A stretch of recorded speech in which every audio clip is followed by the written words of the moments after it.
હાલો NEET અને JEE unit 7 પહેલી method છે ઉષ્મા પ્રસરણ। હવે ઉષ્માનું પ્રસરણ એક હતું ઘન પદાર્થની અંદર ઉષ્માનું પ્રસરણ થાય તો એને ઉષ્મા વહન નામ આપતા હતા। પછી પ્રવાહીની અંદર ઉષ્માનું પ્રસરણ થાય તો એને ઉષ્મા નયન નામ આપતા હતા। અને વાયુમાં ટૂંકમાં ઉષ્માનું પ્રસરણ થાય તો એને ઉષ્મા વિકિરણ નામ આપતા હતા। બરાબર, ત્રણ રીત હતી ઉષ્મા પ્રસરણની ઘન પદાર્થમાં, પ્રવાહીમાં અને વાયુમાં। ઘન પદાર્થમાં ઉષ્માનું પ્રસરણ તો ઉષ્મા વહન, પ્રવાહીમાં તો ઉષ્મા નયન અને વાયુમાં તો ઉષ્મા વિકિરણ। હવે આગળ મેં ટૂંકમાં નોંધ તો બધાયની કરવી દીધી છે। ઉષ્મા વહનની નોંધ આગળ કરવી છે, ઉષ્મા નયન કર્યું છે ને ઉષ્મા વિકિરણ। આગળ આપણે ઉષ્મા વહનને લગતા MCQ સોલ્વ કર્યા છે। હવે આજે આપણે ટૂંકમાં ઉષ્મા વિકિરણ આને લગતા MCQ સોલ્વ કરવા છે, ઉષ્મા વિકિરણને લગતા। જરાક ફરીથી પાછા બધા સૂત્રની બધું યાદ કરાવું, બરાબર, એટલે MCQ સરળતાથી થઈ શકે। નોંધ તો મેં કરી દીધી। ઉષ્મા વિકિરણના અત્યારે MCQ કરવા છે તો ઉષ્મા વિકિરણની અંદર ખાસ કરીને એક આવતું હતું સ્ટીફન બોલ્ટ્ઝમેનનો નિયમ। સ્ટીફન બોલ્ટ્ઝમેન, બરાબર, એક નિયમ આનો હતો। હા, નિયમ હતો હું સ્ટીફન બોલ્ટ્ઝમેનનો, તો એને એવું કીધું હતું કે આવી એકમ ક્ષેત્રફળવાળી સપાટી હોય, કોઈ પણ પદાર્થ હોય, કોઈ પણ સપાટી હોય, વિકિરણનું શોષણ કરતો હોય છે અને વિકિરણનું ઉત્સર્જન કરતો હોય છે। બે પ્રક્રિયા એકારે ચાલુ હોય। એમાં અત્યારે હું માત્ર ઉત્સર્જન ધ્યાનમાં લઉં છું। એકમ ક્ષેત્રફળવાળી સપાટીમાંથી એકમ સમયમાં ઉત્સર્જાતું જે વિકિરણ હોય એ વિકિરણની ઉર્જા એ આ પદાર્થનું જે તાપમાન હોય એની ચતુર્થ ઘાતના સમપ્રમાણમાં હોય।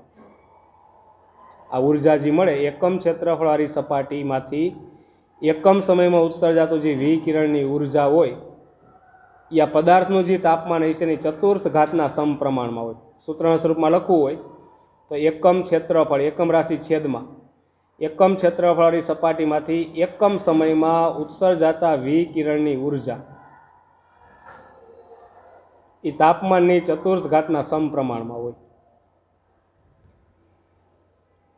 સમપ્રમાણતાની નિશાની દૂર કરી નાખું અને જમણી બાજુએ અચળાંક સિગ્મા ઈ ઉમેર્યું હતું, સિગ્મા ઈ, અને સ્ટીફન બોલ્ટ્ઝમેનનો અચળાંક કહેવાય છે। એનું મૂલ્ય હતું 5.67 ગુણ્યા 10⁸ હતું કે -8 વોટ મીટર -2 કેલ્વિન -4 આનું મૂલ્ય હતું। અને એ એટલે ઉત્સર્જકતા હતી, બરાબર। ઉત્સર્જકતા એ કહી દઉં કે પદાર્થમાંથી ઉત્સર્જાતા વિકિરણની ઉર્જા અને એ જ પરિસ્થિતિમાં કાળા પદાર્થમાંથી ઉત્સર્જાતા વિકિરણની ઉર્જાનો ગુણોત્તર હતો। કોઈ પદાર્થમાંથી ઉત્સર્જાતા વિકિરણની ઉર્જા અને એ જ પરિસ્થિતિમાં કાળો પદાર્થ હોય એમાંથી ઉત્સર્જાતા વિકિરણની ઉર્જા એનો ગુણોત્તરને ઉત્સર્જકતા કીધી હતી, બરાબર। નોંધ આગળ કરવેલી, ન સમજાય અથવા નવું લાગતું હોય તો આગળની નોંધ ક્લિયર કરવી એટલે ખબર પડી જાય। અને કાળા પદાર્થની ઉત્સર્જકતા E = 1 હોય। સૂર્યને કાળો પદાર્થ ગણ્યો તો આવી બધી વસ્તુઓ આવી હતી નોંધમાં। હવે આ સૂત્રમાં હજી સાદુરૂપ આપું તો એને પેલી સાઈડ લઈ જાઓ, સિગ્મા E(a)T⁴ આ ઉષ્મા ઉર્જાના છેદમાં સમય, તો આને ઉષ્મા પ્રવાહી કહેવાય છે, જેને H વડે દર્શાવવું, બરાબર। આ એક સૂત્ર આપણી પાસે છે। એટલે સ્ટીફન બોલ્ટ્ઝમેનનો નિયમ જે મેં મેળવ્યો તે પાછો અહીંયા મેં મેળવ્યો છે, હું સૂત્ર આ જ યાદ રાખીશ। તો આ બધું કાઢી અને માત્ર એ સૂત્ર લખી નાખવું। હવે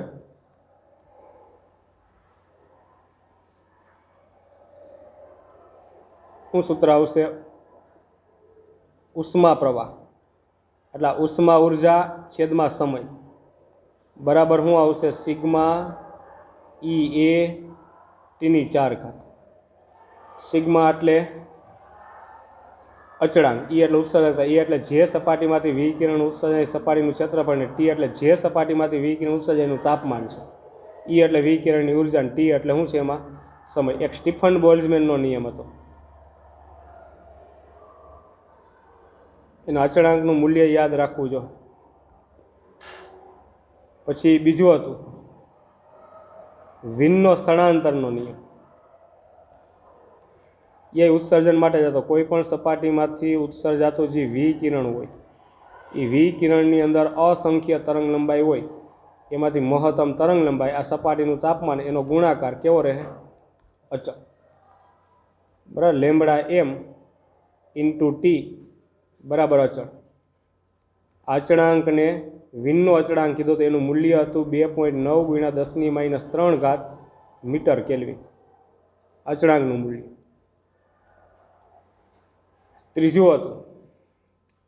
ત્રીજો નિયમ મારી પાસે હતો ન્યૂટનનો શીતનનો નિયમ.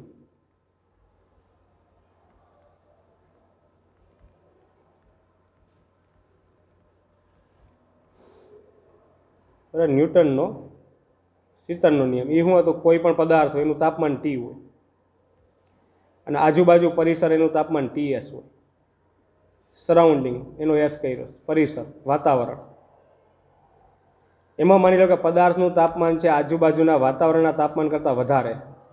પદાર્થનું તાપમાન અહીંયા આપણે આ વાતાવરણ છે એમાં કોઈ પણ પદાર્થ હોય, પદાર્થનું તાપમાન વધારે હોય તો થાય શું? આ પદાર્થ ઉષ્મા ગુમાવે. એટલે આનું તાપમાન ઘટશે ને આ તાપમાન શું થાય? વધશે. એટલે આનું તાપમાન ઘટે એટલે ઠંડો પડતો જાય ને, એટલે ઠંડો પડવાનો દર, એટલે શીતળ નામ આપ્યું સાહેબ. તો આનું તાપમાન ઘટતું જાય, એ તાપમાનનો ઘટાડો, સમય સાથે તાપમાનમાં જે ઘટાડો થાય એના માટેનું સૂત્ર આવું આવ્યું હતું કે T-TS. એને એવું કીધું કે આ પદાર્થના તાપમાનમાં જે ઘટાડો થાય એ બેયના તાપમાનના તફાવતના સમપ્રમાણમાં હોય. એ સમપ્રમાણતાની નિશાની દૂર કરું, જમણી બાજુએ અચળાંક K ઉમેર્યો અને આ તાપમાનનો ઘટવાનો દર છે એનું માઇનસ નિશાની કરી. અને ન્યૂટનનો શીતનનો નિયમ હતો. આ બધી નોંધ વ્યવસ્થિત સાબિત કરી અને સમજાવેલી છે આગળ. અત્યારે મેં ટૂંકમાં 3 નિયમના સૂત્ર લખ્યા છે. આના આધારિત જ MCQ વાંચ. બરાબર. આમાં વિકિરણ ઉત્સર્જન થાય, આમાંય વિકિરણ ઉત્સર્જન થાય ને આમાંય વિકિરણ ઉત્સર્જન જ છે. શોષણ એક જ જગ્યા ઉપર આવ્યું આપણી આગળ, શોષકતા. મેં આની પહેલાં શબ્દ ક્લિયર કર્યા છે, આટલી જ નોંધ નહોતી.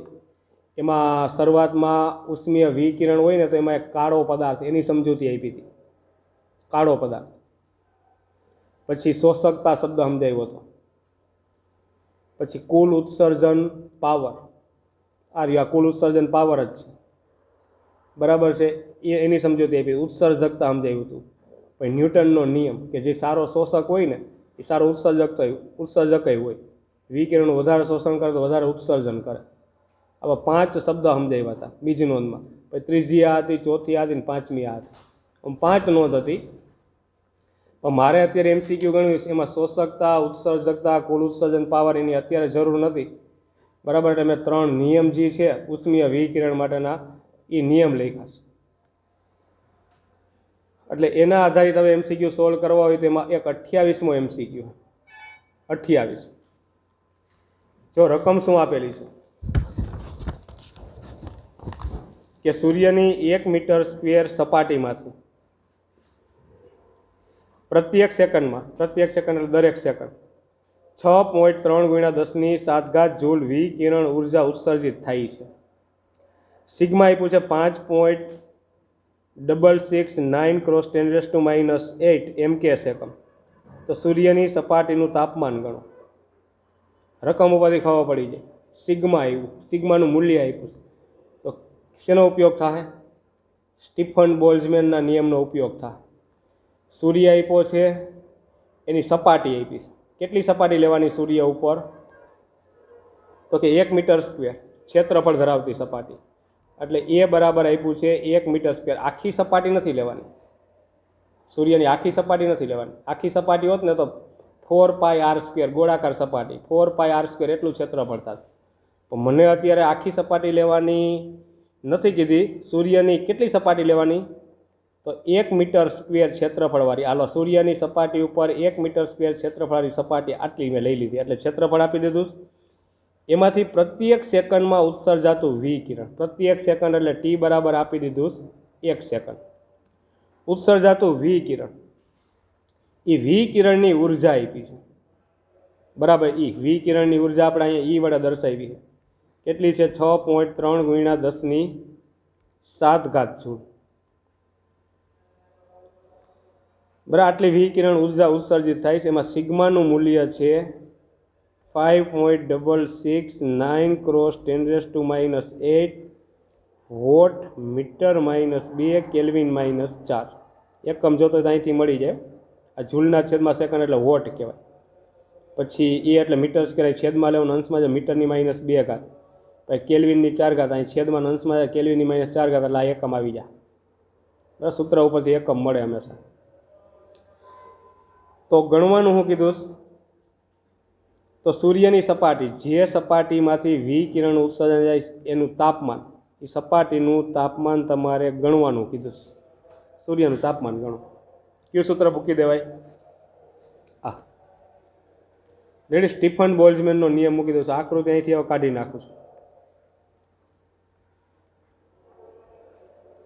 ઈ ને ટી ને આપ્યું છે ને, તો આ સૂત્ર મૂકી દઉં. ઈના છેદમાં ટી બરાબર કેટલું આવશે? સિગ્મા ઈ એ ટીની 4 ઘાત. હાલો, ઈ એટલે છે મારી પાસે 6.3 × 10⁷. પછી ટી એટલે છે 1. સિગ્માનું મૂલ્ય છે 5.679 અને ગુણ્યા 10⁻8. સૂર્યના કાળો પદાર્થ ગણાઈશ. સૂર્ય માટે જ છે આ. સૂર્યના કાળો પદાર્થ ગણાઈશ તો આની કિંમત કેટલી હોય? 1. ઉત્સર્જકતા એ એટલે છે મારી 1 મીટર સ્ક્વેર. અને તાપમાન ગણવાનું. તો ટીની 4 ઘાત કેટલું થાય? 6.3 × 10⁷. અને છેદમાં આ તો એક જ છે બે, આ છેદમાં એટલે 5.669 10⁻8. સાદુરૂપ કયો? બરાબર. 10⁻15 આ 6.3 / 5.679 કેટલું થાય? 1.111 1.111 અને ગુણ્યા 10⁻15. હવે જો પેલા વર્ગમૂળ કાઢવું, જો ચતુર્થમૂળ કાઢવું હોય ને તો પેલા વર્ગમૂળ કાઢો અને પાછું વર્ગમૂળ કાઢો, ત્યારે તાપમાન મળશે. પણ વર્ગમૂળ કાઢવા માટે ઘાત બેકી લઈ આવજો. એકી ઘાતમાં 10⁻15 નું કંઈ 7.5 ઘાત નહીં થાય. બેકી ઘાત કરો, કાં 16 ઘાતમાં ફેરવું, કાં 14 ઘાતમાં ફેરવું. બરાબર. હું એને ટીની 4 ઘાત 16 ઘાત કરવી હોય તમારે તો 0.11 ને 10⁻16. એક ડાબી બાજુ પોઈન્ટ લઉં ને એટલે એક વધે, જમણી બાજુ લઉં તો એક ઘટે. એ તો ખબર છે ને, આવું આગળ શીખવાડેલું. હાલો, વર્ગમૂળ કાઢવાનું. 0. પાછળ આંકડા અને 10⁸. હાલો, પાછું એનું વર્ગમૂળ કાઢો. 0.3333 નું વર્ગમૂળ પાછું કાઢો. 57 73 અને 10⁴. પોઈન્ટ કાઢી નાખો એટલે કેટલું થાય? 57 73 અને કેલ્વિનમાં હતું ને અહીંયા, તો તાપમાન એ શેમાં મળશે તમને? કેલ્વિનમાં મળશે. આ આપણો જવાબ. અને આ MCQ 28 પૂરો.